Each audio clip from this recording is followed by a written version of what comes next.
Good morning बच्चों। आज आपको एक बार फिर से स्वागत है class 6 to 10th math subject के लिए। आप सब्सक्राइब कर लीजिए अलौकिक स्टडी पॉइंट और साथ ही साथ बेल आइकन भी प्रेस कर लीजिए ताकि आपको टाइम टू टाइम नोटिफिकेशंस पहुंचता रहे। बच्चों आज हम लोग क्लास 9th का मैथ चैप्टर 6 पढ़ने वाले हैं और 6 में से थ्योरम पढ़ने वाले हैं 6.1। बच्चों ये थ्योरम क्या कह रहा है वही हम लोग देखते हैं कि थ्योरम क्या कहता है ना। जैसे अब ये थ्योरम को देखें, इसमें कह रहा है कि if two lines intersect each others, कहते हैं कि then the vertically opposite angles are equal. इसमें कह रहा है कि अगर दो एंगल आपस में इंटरसेक्ट कर रहा है तो उसका अपोजिट एंगल जो है वो इक्वल होता है। जैसे हम लोग इसको समझने की कोशिश करें ड्रॉ करके। आइए तो हम लोग समझते हैं। सबसे पहले देखिए यहाँ पे हो गया टू लाइन है ना, इसको ले लिए ये, इसको बी और इसको यहाँ पे सी मानते हैं, इसको डी मानते हैं। क्लियर। यहाँ पे वो ले लेते हैं जहाँ पर वो पर इंटरसेक्ट कर रहा है। बच्चों हम लोग को प्रूव क्या करना है, यह एंगल और यह एंगल ये दोनों आपस में इक्वल होना चाहिए। क्लियर। और यह एंगल और यह एंगल ये दोनों आपस में इक्वल होना चाहिए, ये हम लोग को प्रूव करना है। अब हम लोग इसको लेट करते हैं क्योंकि हम लोग ये जो भी दो लाइन लिए हैं वो लेट किए हैं, तो हम लोग लेट लेते हैं। यहाँ पर करते हैं लेट टू लाइन्स है ना, two lines A B and C D which intersect at वो। ध्यान दें, ए बी और सी डी इंटरसेक्ट एट वो पे इंटरसेक्ट कर रहा है। बच्चों अब आपको प्रूफ क्या करना है वो पहले लिख लें है ना। तो यहाँ पर लिखते हैं टू प्रूफ। टू प्रूफ का मतलब हो गया वर्टिकली अपोजिट एंगल जो प्रूफ कर रहे ना हमको है ना।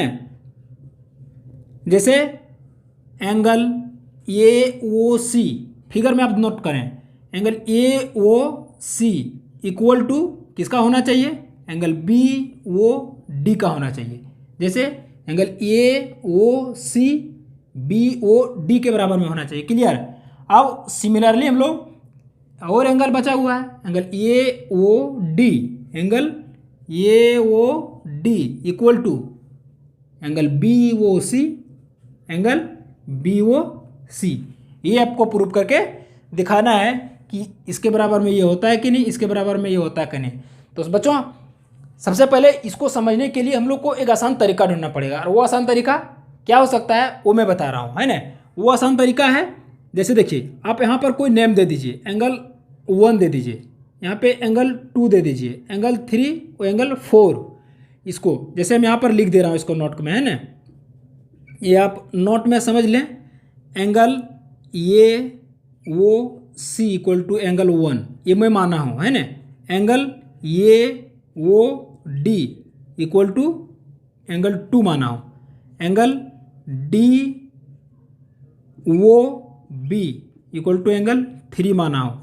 एंगल बी वो सी इक्वल टू एंगल 4 माना हो। मैं इसको इसलिए लिया हूँ ताकि आपको बार बार ये एंगल ना लिखना पड़े। जहाँ पर आपको ज़रूरत पड़ेगा ये वो सी का, वहाँ पर एंगल 1 ले लेंगे हम है ना। और अगर बार बार ये वो C B O D A O D अगर इस तरह से हम लोग लिखते जाएंगे तो कन्फ्यूज भी हो सकते हैं और हम लोग लिखने में थोड़ा ज़्यादा लेंथी भी हो जाएगा। क्लियर। तो इसके लिए हम लोग एंगल 1 2 3 4 मान लिए थोड़ा, ताकि आसानी से बन जाए। अब हम लोग यहाँ पर चलते हैं। यहाँ पर बनाने के लिए सबसे पहले लिखते हैं कि नाव हम लोग लेते हैं। देखिए यहाँ पर वो सी, ये हो गया वो सी स्टैंड है, वो सी स्टैंड ऑन द लाइन। देखिए यहाँ पर वो सी स्टैंड है किस पर, ए बी पर, तो हम लोग लिखते हैं ए बी पर। क्लियर। अब इसमें दो एंगल बना रहा है। कौन कौन एंगल बना रहा है, 1 और 4। जैसे हम आपको पहले बता चुके होंगे कभी पिछले वीडियो में कि अगर एक लाइन है और थर्ड लाइन यहाँ पे कोई क्रॉस कर, दूसरा लाइन को क्रॉस कर रहा है तो वहाँ पे जो एंगल बनाएगा वो दोनों मिलके 180 डिग्री का बनाएगा। इसमें मोर देन 1 एंगल से हो सकता है, 2 एंगल्स 3 एंगल्स 4 एंगल्स इन्फिनिटी हो सकता है, लेकिन वो सब मिला करके 180 डिग्री ही बनाएगा, तो उसको हम लोग लीनियर पेयर बोलते हैं। ये मैं पहले पिछले वीडियो में बता चुका हूँ, है ना।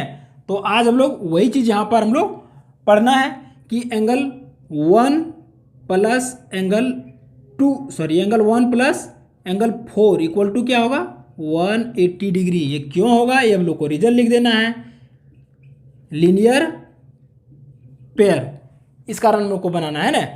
अब देखिए सिमिलरली हम लोग अगर जिस तरह से OC हम लोग लिए हैं, OC स्टैंड 1 AB, उसी प्रकार से हम लोग यहाँ लेंगे OB स्टैंड 1 CD, है ना।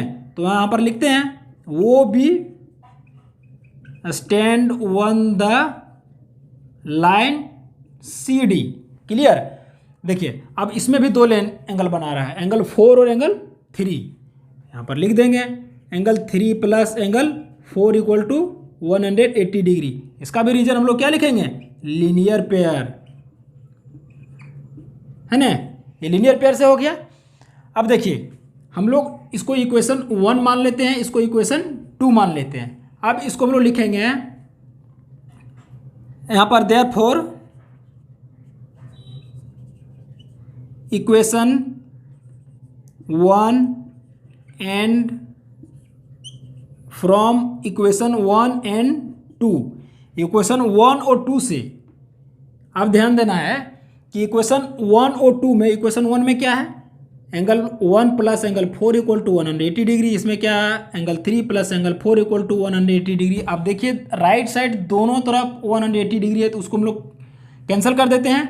बच जाता है हम लोग के पास क्या, angle 1 plus angle 4 equal to angle 3 plus angle 4। जैसे यहाँ पर देखें, यहाँ पर क्या है, अगर मान लीजिए कि लिए x plus 1 equal to Y plus 1 ले लिए। क्लियर। अब देखिए ई एक्स यहाँ पर है, ये जाएगा उधर तो अपना साइन चेंज करेगा, y प्लस 1 माइनस 1, यानी कि a minus a plus cut जाएगा, मतलब उधर जाएगा तो कटेगा ही। तो वही चीज़ हम लोग इक्वल के पहले, अगर इक्वल है तो इक्वल के पहले और बाद वाला ये दोनों अगर सेम साइन में है और सेम चीज़ है तो क्यों नहीं काट सकते हैं, तो उसको हम लोग आसानी से उसको काट सकते हैं। क्लियर। तो हम लोग यहाँ पर यही करते हैं, साइन ना चेंज करते हुए हम लोग पहले इसको काट देते हैं। कैंसल 4, यहाँ भी 4 कैंसिल हो गया। क्लियर। अब क्या इसमें बच गया, एंगल 1 प्लस एंगल 3 ये बच गया। अब ध्यान दीजिए कि एंगल 1 में क्या है AOC, एंगल AOC है, यहाँ पर लिख सकते हैं हम लोग angle AOC equal to angle 3 में क्या है DOB, यानी कि हम लोग इसको BOD भी लिख सकते हैं, है ना। इसलिए BOD लिखते हैं ताकि थोड़ा देखने में मतलब अच्छा लगे, है ना। एंगल BOD ये हो गया। अब यही तो हम लोग को प्रूव करना था। देखिए angle AOC equal to angle BOD, AOC equal to angle BOD, इसको हम लोग प्रूव कर सकते हैं।